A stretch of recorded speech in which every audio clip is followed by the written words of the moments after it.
Amis camping-caristes, bonjour. Aujourd'hui, je vais faire une petite vidéo explicative en complément d'information de ma vidéo 25 sur le chauffage gasoil d'Autotherm, le D4. Alors pour ceux qui ont regardé cette vidéo, j'ai fait tout un tas de mesures alors des niveaux sonores, mais également de débit d'air, de consommation de gasoil, dans tous les niveaux de puissance.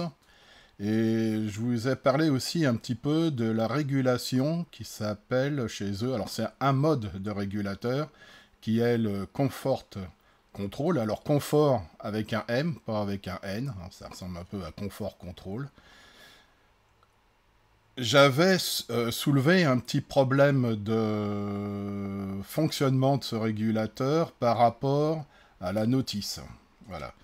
Ça correspondait pas, le fonctionnement que j'avais pu voir, à ce qu'ils écrivaient dans la notice. Donc j'ai écrit à Autotherm, ils m'ont répondu. Et on va regarder ça parce qu'effectivement, il y a eu chez eux une petite correction, enfin une correction, qui, pour moi, pose un petit peu quand même un problème. Donc on va regarder déjà dans un premier temps ce qui était prévu et ce qui est toujours prévu, parce que si on regarde à l'heure actuelle le manuel d'utilisation de ce régulateur-là, il est toujours resté sur l'ancienne version. Voilà. Donc, pour ceux qui achètent, il ne faut pas se fier à ça, parce que la différence est quand même significative. Je vais vous expliquer pourquoi. Voilà à quoi ressemble ce petit régulateur. Confort contrôle, à près de 90 € quand même. Sur la documentation actuelle, hein, je viens d'aller le faire, c'est copie d'écran sur leur site, ils disent que ce régulateur a 4 modes de fonctionnement: le mode température, le mode d'alimentation en réalité qui est le mode puissance, on va voir ça, le mode chauffage température plus ventilation et le mode thermostat. On va regarder un peu ça dans le détail. Le mode température. Alors le mode température, c'est justement sur ce mode-là qu'il y a eu une modification. Dans ce mode-là, normalement, on règle une température. Et la régulation se fait en changeant de puissance. Enfin, je vous rappelle qu'on a des puissances de 1 à 10. On regardera ce que ça correspond. Mais sur un D4, la puissance 1, c'est 1 kW. Et la puissance 10, c'est 4 kW. Et après, on a des étages de puissance. Qu'est-ce qui se passe dans ce mode température? Il fait froid dans le camping-car. Vous réglez, on va dire 20 degrés pour faire simple. Si vous êtes à 15 degrés, il va se mettre à puissance 10. Et puis, plus vous allez vous approcher de la température souhaitée, plus vous allez baisser dans les puissances de chauffe et dans le débit d'air de la ventilation, jusqu'à aller à la puissance 1.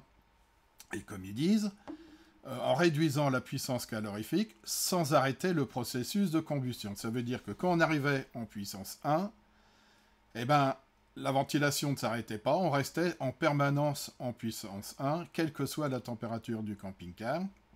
Ça permettait de ne pas consommer de l'énergie électrique en faisant des arrêts puissance. Donc je rappelle que sur ce type de chauffage, quand on arrête, on fait marcher la bougie de préchauffage.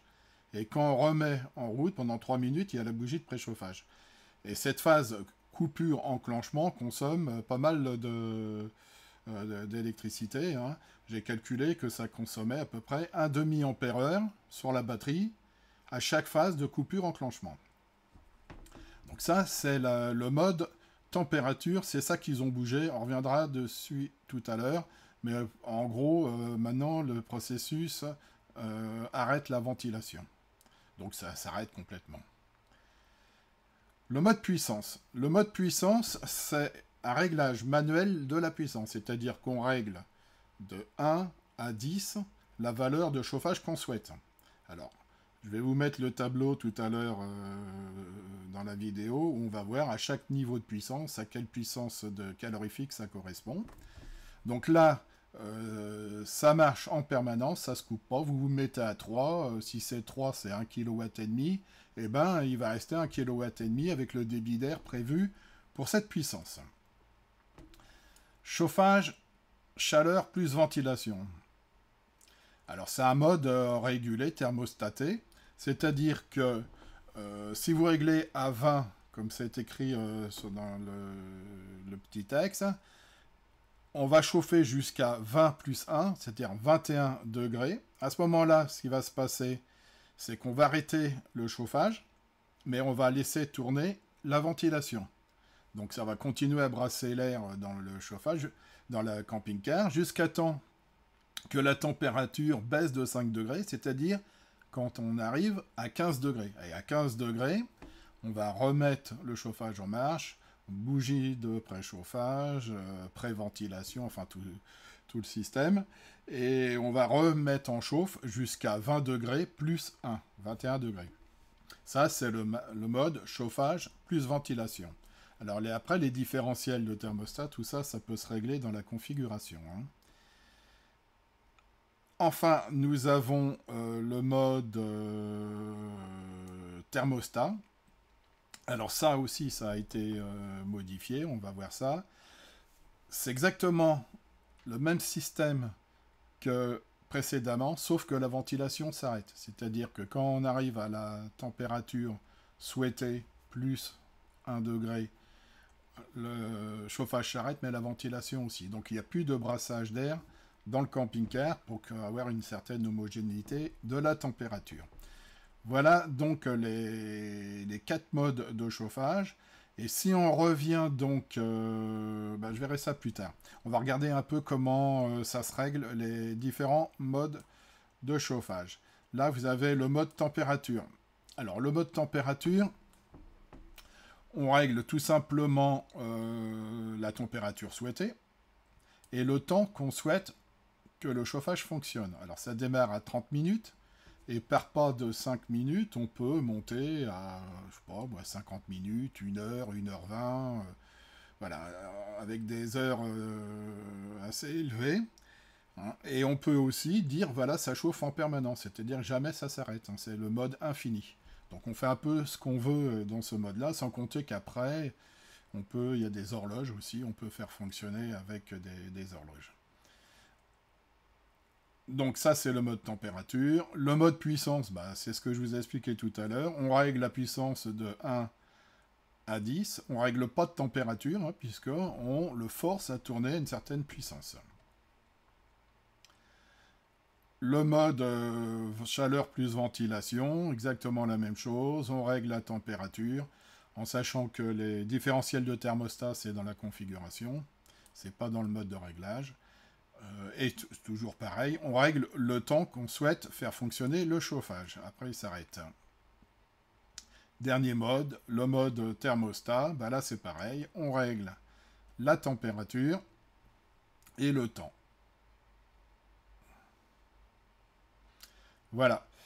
Donc, comment fonctionne quand j'ai acheté le régulateur, ces 4 modes-là. Maintenant, je vais vous expliquer ce qui se passait et ce que j'ai écrit donc à Autotherm. J'ai donc écrit à Autotherm pour leur dire que j'ai un problème au niveau de la régulation qui ne correspond pas à leur manuel d'utilisation. Et ils m'ont répondu le 31 janvier 2024, donc c'est très récent. Voilà ce qu'ils me disent. Le radiateur fonctionne correctement. Dans le dernier appareil de chauffage, nous avons mis à jour le logiciel pour prolonger la durée de vie de l'appareil de chauffage et éviter une accumulation excessive de carbone. En période de temps chaud, les changements peuvent donner l'impression de fonctionner en mode thermostat, mais ce n'est pas le cas. Alors en période de temps chaud, c'est un problème de traduction, c'est-à-dire que quand on arrive en température, en mode régulation, hein, ça c'est un problème de traduction, ce qui démontre que le gars qui a écrit, c'est pas vraiment un technicien. En mode thermostat, il ne fonctionne qu'en mode 8 puissance et ne s'ajoute et ne s'ajuste pas à la température, sauf en éteignant et rallumant le chauffage. Désormais, en mode température, le chauffage ne s'autorégule que jusqu'au 5e niveau de puissance. Si le chauffage ne peut pas s'autoréguler, la puissance de sortie et atteint la température réglée, il est éteint pour éviter l'accumulation de carbone et de surchauffe de l'habitat. Ceci est mis en œuvre car auparavant, lorsque le radiateur atteignait une température définie, il continuait à fonctionner à un niveau de puissance inférieur, ce qui causait le problème mentionné précédemment. Lorsque la température ambiante est plus basse et que le radiateur a besoin de plus de puissance pour suivre la température, le radiateur fonctionnera de la même manière qu'auparavant. Bon, si vous avez compris quelque chose, écrivez-moi. Moi, ce que j'ai fait, c'est que j'ai écrit à Autotherm, parce que c'est une explication un peu alambiquée. Alors, je leur ai dit que je pense ne pas tout avoir compris, et je leur ai écrit ce que je pense avoir compris. C'est qu'il y a eu modification de la régulation sur 2 des 4 fonctions du confort contrôle. Le mode thermostat et le mode température. Au niveau du mode température, qui ne devait jamais couper complètement le chauffage, maintenant il le coupe. Cela correspond à ce que j'ai vu dans plusieurs forums où des gens ne comprenaient pas, ils se mettaient en mode température et le chauffage s'arrêtait alors qu'ils ne devaient jamais le faire. Donc je leur ai écrit que le nouveau principe ne permet plus de descendre en dessous du niveau 5, c'est-à-dire qu'avant, il faisait froid dans le camping-car, il se mettait à niveau 10, et plus le camping-car se réchauffait, il descendait en 9, en 8, à 7, 6, 5, 4, 3, 2, 1, et arrivé à 1, il ne coupait pas le chauffage, il restait tout le temps en 1, la ventilation tournait, tout ça pour éviter des arrêts et des redémarrages qui consomment beaucoup d'énergie électrique. Hein. Je répète, à chaque fois qu'on arrête et qu'on redémarre, c'est 0,5 ampères pris sur la batterie du camping-car, 0,5 ampères heure pris. Donc si vous avez une... si vous avez une 100 ampères et que vous avez 10 arrêts redémarrage dans la nuit, bah, sur la batterie, bah, vous enlevez 5 ampères, rien que pris pour les 10 démarrages. Alors si vous en avez 10 par heure, je vous explique un petit peu ce que ça peut faire au niveau de la batterie. Donc en fait, maintenant, il descend que jusqu'au niveau 5, et il ne va pas en dessous. C'est-à-dire que le niveau 1 à 4 sont interdits. Et tout ça pour éviter, selon eux, qu'en petite puissance, ça encrasse le chauffage. Ils ont dû remarquer qu'ils avaient des problèmes d'encrassement. Malgré le fait qu'ils préconisent, et le régulateur, théoriquement, vous le prévient tous les mois, de le faire tourner pendant 20 minutes, une demi-heure, à fond, pour pouvoir décrasser. Mais ça modifie aussi le mode thermostat. Donc le mode thermostat, avant, ça régulait de la même manière de 1 à 10, et maintenant, ça ne le fait plus, ça régule de 3 à 10. Les modes thermostat 1 et 2, enfin puissance 1 et 2, sont interdites. Et là, ce que je ne comprends pas, c'est qu'ils disent qu'on peut régler nous-mêmes la puissance, alors qu'avant, on ne pouvait pas. Là, il y a encore un petit truc qui n'est pas tout à fait très clair pour moi. Mais en tout état de cause, on nous interdit de descendre en dessous de 2 en mode thermostat, et en dessous de 5 en mode température. Alors pourquoi 5 sur l'un et 2 sur l'autre? Ça c'est pareil. Ce qui encrasse l'un doit encrasser l'autre aussi. D'autant plus qu'il y a un autre mode où ils n'ont rien touché puisque j'ai fait des essais. C'est le mode puissance où on peut régler de 1 à 10. On ne nous empêche pas de régler 1, de mettre en 1 la puissance du chauffage et puis qui tourne comme ça en permanence. Donc si ça encrasse, il faudra aussi qu'ils interdisent les modes de puissance en dessous. Bon, c'est pas tout à fait logique. Alors je leur ai demandé si j'ai bien tout compris. J'étais un peu déçu parce que je comptais beaucoup sur ce mode de régulation là pour pas consommer trop de courant. C'est perdu. Et surtout, ce qui est dommage, c'est que dans la documentation, ça soit pas marqué. Ça, c'est pas logique du tout. Donc à cela, ils m'ont répondu que j'avais tout compris. Bon, c'est bien. Moi, j'ai pas vraiment l'impression. Par contre, il me donne des informations que sur les unités de 24 volts, il n'y a pas que sur le 24 volts, parce que moi, je suis en 12 volts et j'ai exactement la même chose. Et il donne les numéros de série. À partir de la série 6351 de votre chauffage, vous avez ces modifications-là. Ce qui veut dire qu'en fait, c'est pas le thermostat par lui-même qui envoie, qui fait les analyses et qui envoie les informations de se mettre en puissance 1 ou autre. En fait, le thermostat dit voilà, on est en tel mode de régulation, voilà la température, maintenant fais la régulation que tu veux. Donc en fait, c'est la carte électronique du chauffage qui a été modifiée, pas le thermostat. Voilà un petit peu où on en est. Pour terminer, je vous ai remis le tableau de ma vidéo 25 sur la consommation gasoil du D4 d'Autotherm. Alors, la vidéo est assez longue, hein. Cette vidéo-là fait, je crois, 1h30. Hein. J'explique en détail comment je fais les mesures. Voilà, c'est un petit peu laborieux peut-être à regarder, mais on rentre vraiment dans le détail de tout, comme j'aime bien faire. C'est la particularité de la chaîne. Donc les 10 étages de puissance. On voit sur la première colonne les états de puissance. La deuxième colonne, les débits d'air à chaque niveau de puissance. Et le plus intéressant, dans le tableau, dans la colonne 3, les étages de puissance.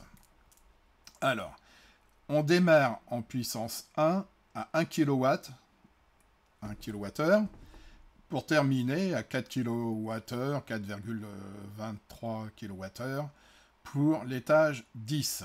Maintenant, si on met la nouvelle régulation, puisqu'on ne peut plus descendre à l'étage 1, en mode thermostat, comme je vous l'affiche, on est limité à la puissance 3, c'est-à-dire qu'en minimum, on aura 1500 watts, et que pour le mode température, c'est-à-dire le mode où théoriquement on ne doit jamais s'arrêter, on devait jamais s'arrêter, on devait se caler en puissance 1, c'est-à-dire à 1 kW, et bien maintenant on est à 2100 watts, à 2 kW.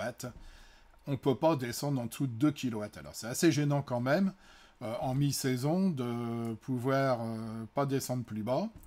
Surtout qu'en plus, là, on arrête la ventilation. Donc c'est vraiment dommage. Je vous ai mis aussi en colonne suivante la consommation en watts de chaque étage de puissance. Voilà.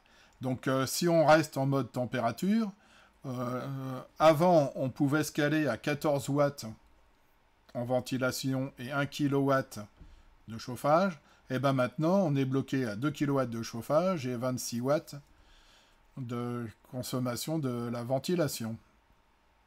Ce qui correspond à 2 ampères par heure, la colonne suivante.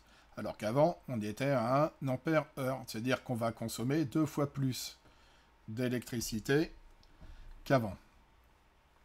Et après, si jamais ça tourne 24 heures sur 24, ça vous donne un ordre d'idée de ce que ça tire sur la batterie.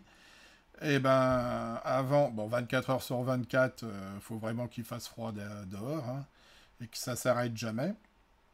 Alors si vous êtes en mode puissance et que vous vous calez manuellement en 1, parce qu'on ne vous l'interdit pas, c'est une solution, hein, si jamais on se retrouve entre les deux puissances, parce que imaginez qu'on soit en puissance, je sais pas moi, 1, qu'on a besoin d'un kilowatt en permanence pour maintenir 20 degrés dans le camping-car, et bien on ne peut pas le faire. Donc vous avez les consommations en ampères par jour, et la consommation aussi en litres-heure de carburant, et en litres par jour si on fonctionne 24 heures sur 24 sur chaque niveau de puissance. Voilà. Donc si vous êtes en plein pot, 4 kW, là il faut qu'il fasse, je pense, enfin ça dépend de l'isolation du camping-car, mais aux alentours de moins 15, je pense, à moins 10, moins 15. Là vous allez consommer 11 litres de gasoil par jour, presque 12 litres, 0,49 litres à l'heure. Par contre, au niveau ventilation, bah, vous allez tirer 96 ampères heure par jour. C'est là que ça fait le plus mal, parce que quand on tape dans le réservoir, bon, encore ça fait pas mal quand même, mais si on regarde les ampères-heure, si vous avez une batterie de 100 ampères-heure lithium, bah, vous videz quasiment la batterie en mode 10. Alors que là, je parle même pas des phases d'arrêt et de redémarrage, hein. C'est plein pot la consommation du ventilateur. Bon, enfin, c'est très exceptionnel qu'on soit dans ces puissances-là. C'est très exceptionnel. Par contre, tourner aux alentours de entre 1 et 2 kW, ça, à mon avis, avec un peu de régulation, c'est possible. En mi-saison, je pense, jusqu'à 0 degré extérieur, on doit se situer dans ces eaux-là sur un camping-car de 7,50 m. Bon, enfin voilà ce que je peux dire sur les petites modifications qu'ils ont fait sur le thermostat, mais c'est bien de le savoir, parce que les gens qui veulent acheter ce type de chauffage, avec ce régulateur-là, parce que je le précise, le régulateur est vendu séparément du chauffage. Il y en a d'autres qui existent, hein, des trucs très simples où on peut régler que la puissance, à la limite, où vous ne réglez pas de thermostat, rien du tout, ou quelle est la puissance. Et là aussi, on peut encore descendre à 1, puissance 1. Donc il y a quand même un truc qui est bizarre avec leur encrassement et tout, hein. Bon, enfin, voilà. J'ai terminé et puis je vous souhaite de bien profiter de vos camping-cars et je vous dis à la prochaine. Au revoir.